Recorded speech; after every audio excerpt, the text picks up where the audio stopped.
দিনাজপুরের কাহরোলে রামচন্দ্রপুর সরকারি পাইলট উচ্চ বিদ্যালয়ে অপকর্ম আর দুর্নীতি বাসা বেঁধেছে।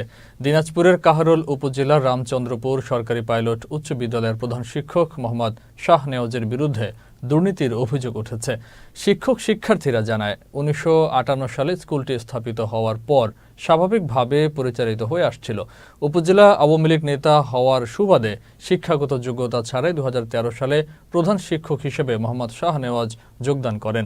ফলে শিক্ষার মান উন্নয়ন না হলেও দুর্নীতির উন্নয়ন হয়েছে। শিক্ষার্থীরা জানায়, তাদের খেলার মাঠ থাকলেও প্রধান শিক্ষকের ফার্মের গরু বিচরণ করায় মাঠে খেলার মতো পরিবেশ নেই। তবে প্রধান শিক্ষক এসব অভিযোগ মিথ্যা দাবি করেছেন। দিনাজপুর জেলা শিক্ষা কর্মকর্তা মোহাম্মদ রফিকুল ইসলাম জানান, প্রধান শিক্ষকের বিরুদ্ধে লিখিত অভিযোগ এসেছে, তদন্ত করে ব্যবস্থা নেওয়া হবে।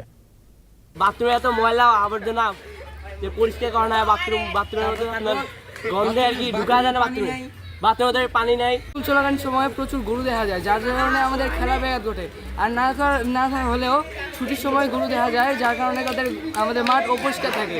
অফিসের পরিবেশ, স্যানিটাইজেশন ব্যবস্থা, ক্লাসরুম থেকে শুরু করে মাঠ থেকে শুরু করে সব জায়গায় সমস্যা। এত নোংরা, এত বাজে পরিবেশ যে স্কুল চলাকালীন স্কুলের মাঠে গরু চড়ে, গরুর গোবর থাকে। এটা হচ্ছে আমাদের স্কুলের পরিবেশ। কথায় কথায় শিক্ষকদেরকে অপমান করা, অসম্মান করা, থাপ্পড় মারবো, শাড়ি খুলাই নেবো, প্যান্ট খুলাই নেবো, মানে এইরকম হচ্ছে একটা হিটিজের ল্যাঙ্গুয়েজ। কথায় কথায় বিল বন্ধ করে দিব, বেতন কাটে নেবো। আমি কিন্তু বেতন কাটতে বাধ্য হবো। আমি কিন্তু কারো যে চাকরি চলে যায় আমাকে কেউ দায়ী করতে পারবে না, এই ধরনের কথাবার্তা। অবগত আছে এবং আমার বরাবর একটা দরখাস্ত দিয়েছে। চ্যানেলে বক্তব্য দেওয়ার তো আমার পারমিশন লাগে।